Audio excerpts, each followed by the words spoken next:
Portugal já escolheu. Um novo ciclo político começa agora. O que vem depois das eleições? Aceda à informação que não cabe numa manchete. Assine hoje, com até 55% de desconto, e habilite-se a ganhar um dos 10 cartões oferta FNAC que temos para oferecer. Tudo em observador.pt. Notícias.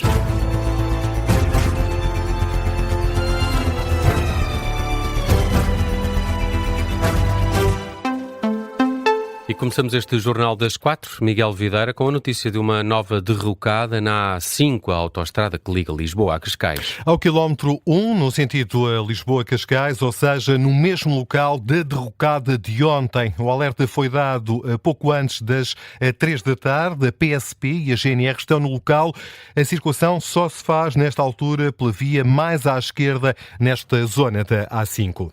Seguimos com o alerta da Proteção Civil para o risco de cheias em zonas urbanas já durante esta noite. Uma consequência da chuva intensa esperada para mais logo, o Comandante Nacional da Proteção Civil, Mário Silvestre, avisa que uma das zonas mais afetadas deve ser a região da Grande Lisboa. O problema não serão as cheias lentas que estamos a ter nas outras zonas, mas sim as cheias rápidas com impacto significativo na vida das pessoas, nomeadamente pelo alagamento de garagens, alagamento de zonas de estacionamento e, portanto, Lisboa, Península de Setúbal e Oeste e também a zona da Alzira e do Tejo, mas particularmente nestas zonas mais urbanas na cidade de Lisboa, para terem especial atenção. Mais uma vez, é mais uma noite de permanente alerta. Por causa da chuva e consequente risco de inundações.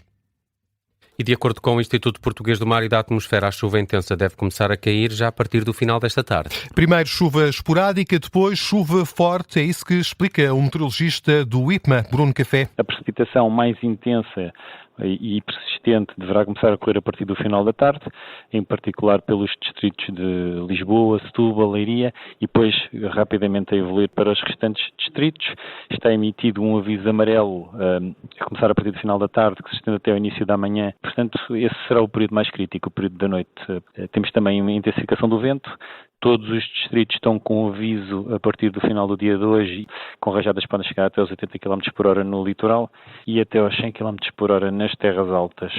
Bruno Café é meteorologista do Instituto Português do Mar e da Atmosfera, entrevistado pela jornalista Teresa Freire. Adianta ainda que está prevista neve para a Serra da Estrela e até amanhã, sábado, espera-se agitação marítima. A partir daí o tempo até pode ter algumas melhorias. A Câmara Municipal de Sor confirma a ruptura de parte de um canal de rega entre Formoselha e Granja do Ulmeiro. Não há populações em risco. Disso mesmo deu conta o autarca à Rádio Observador. Rui Fernandes, presidente da Câmara de Sor, explica que a água está a escoar para uma zona de campos agrícolas. O que se passou foi exatamente no canal, como citando o meu colega de Montemoro Velho, que está neste momento a drenar as águas para o campo e, portanto, foi isso exatamente que se passou. O rebentamento é entre Formoselha e Granja do Ulmeiro, no canal, e foi para o lado direito, para os campos. Uma zona de campos agrícolas sem habitações por perto. O autarca está preocupado, pois claro, com o aumento do nível da água na freguesia de Vila Nova de Anços e anuncia que vai começar esta tarde a evacuar algumas casas por precaução. Não queremos mesmo correr absolutamente risco nenhum e enquanto tivermos este volume de água naquela ponte, vamos por precaução tirar algumas pessoas que viviam ali naquela proximidade e do resto, em relação ao Mondego, como eu digo, nós temos o dispositivo todo pronto, temos o nosso centro de acolhimento temporário montado na Granja do Ulmeiro, um dispositivo de emergência a partir de Figueiró do Campo e estamos seguros que temos margem de tempo para fazer evacuações se for necessário. É essa a convicção do Presidente da Câmara Municipal de Sor, Rui Fernandes, ouvido esta tarde na antena do Observador, a pretexto da ruptura de um canal de rega. Ora, este é um episódio que acontece um dia depois do colapso do dique do Mondego junto à Ponte dos Casais, em São João do Campo, concelho de Coimbra. Sim, uma ruptura que acabou por provocar o colapso de um troço da A1 ao quilómetro 191, no sentido norte-sul. A circulação está, de resto, interrompida nos dois sentidos, entre os nós de Coimbra Norte e Coimbra Sul. O Ministro das Infraestruturas, Miguel Pinto Luz, esteve no local esta madrugada e deixou o aviso. Vai demorar semanas até que a via esteja reparada. Para além da chuva, autarcas e população dos municípios banhados pelo Mondego estão preocupados com as descargas das barragens, em particular da barragem da Aguieira. Estava esta manhã 99% de capacidade de armazenamento, significa que vai mesmo ter de fazer descargas com o previsível aumento do caudal do Mondego. Ora, junto à barragem da Aguieira esteve o jornalista do Observador Luís Soares, que testemunhou a presença de muitos curiosos e esse armazenamento quase até ao limite da barragem. E esse limite é perceptível pela força da água que é descarregada pela barragem, que até faz tremer o chão da estrada que passa por cima. É possível perceber de um lado da barragem o nível da água já descer, fica a marca nas paredes da barragem. Do outro lado, é possível observar o espetáculo da descarga num volume perfeitamente incrível, tão incrível que há muita gente que vai passando por aqui para o carro e tira o telemóvel para registar o que se passa e todas estas descargas. Há pessoas que vêm de Coimbra, outras que vêm de mais perto, mas sempre com esse mesmo objetivo de registar este momento. Há quem se lembre de já ter visto estas descargas assim há muitos anos, dizem que já não se lembram de há quantos anos é que viram a barragem da Aguieira a descarregar desta maneira. Outras nunca tinham visto sequer a barragem assim e, pela curiosidade, vieram então para registar esse momento, apesar daquilo que é as consequências, ou que são as consequências para o Rio Mondego. O facto é que muitas pessoas vêm aqui para apreciar aquilo que é também um momento de descarga intensa da barragem da Aguieira.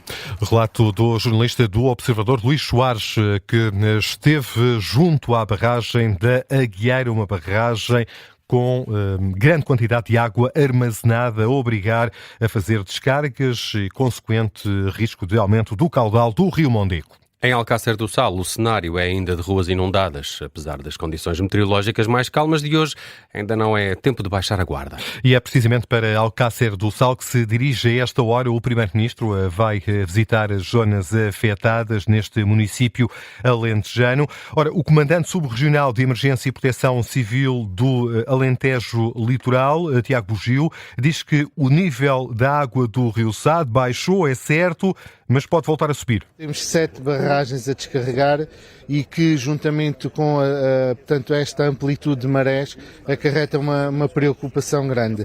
Neste momento, Monte da Rocha está a 30 centímetros do pico do descarregador de superfície e que ao iniciar essa descarga influenciará naturalmente o que é o Rio Sado e o caudal do Rio Sado, de sul para norte, juntamente com outras ribeiras, como por exemplo a Ribeira de Campilhas, que tem a descarga da barragem de Campilhas, entre outras, e que poderá afetar as povoações de Alvalade, portanto concelho de Santiago do Cacém, Lousal, Azinheira de Barros, já concelho de Grândola. Portanto, preocupa-nos naturalmente os próximos dias, face à precipitação forte que ainda se fará sentir. Os alertas do Comandante Subregional de Emergência e Proteção Civil do Alentejo Litoral, Tiago Bugio, em declarações captadas pela RTP Notícias. O Ministro das Infraestruturas e Habitação aprovou em despacho uma avaliação técnica independente às infraestruturas rodoviárias, mas também à Ferrovia Nacional.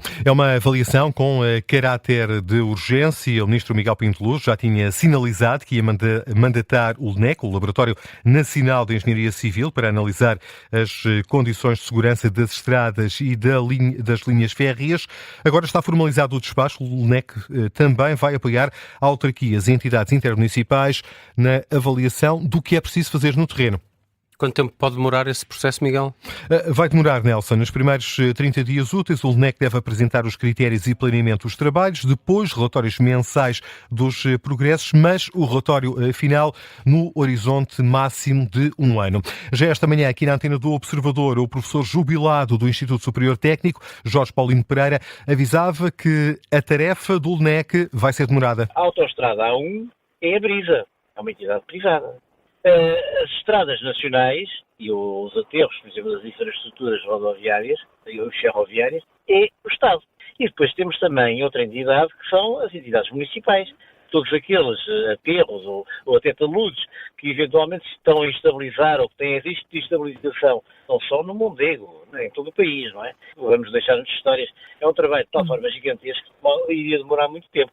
Uma tarefa difícil que exige tempo, é isso que sublinha o professor jubilado do Instituto Superior Técnico, Jorge Paulino Pereira, foi convidado do Explicador das Manhãs 360. Um explicador que pode ouvir no nosso site já está também disponível nas plataformas podcast. Seguimos com outras notícias que estão a marcar a atualidade a esta hora, Miguel. Sim, a administração Trump vai acabar com a operação dos agentes de imigração no Minnesota, uma informação avançada por Tom Homan, oficialmente conhecido como o Czar da Fronteira, recentemente indicado para supervisionar as operações do ICE. Na conferência de imprensa, Homan diz que propôs a Donald Trump acabar com a operação e que o presidente norte-americano aceitou. A decisão surge depois de vários protestos nos Estados Unidos contra as forças de imigração responsáveis pela morte de 2 cidadãos norte-americanos. Moscovo confirma o bloqueio da aplicação WhatsApp em todo o país. A decisão é justificada pela relutância da empresa norte-americana em cumprir a lei russa. É isso que argumenta o porta-voz do Kremlin, Dmitry Peskov, recomenda aos cidadãos o uso da aplicação nacional de mensagens Max, criada o ano passado, apesar das preocupações com a falta de privacidade que esta plataforma levanta.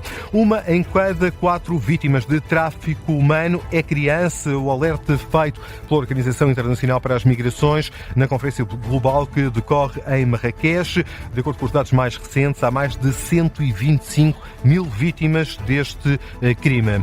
Vai ficar em prisão domiciliária com pulseira eletrónica o homem de 77 anos que baleou 2 inspectores da Polícia Judiciária em Paredes, no distrito do Porto. Já o filho, suspeito de crimes sexuais com menores, ficou em prisão preventiva. A notícia é avançada por fonte judicial citada pela agência Lusa. Os disparos aconteceram durante uma busca domiciliária no âmbito de uma investigação por prostituição e pornografia infantil. Até já, Miguel.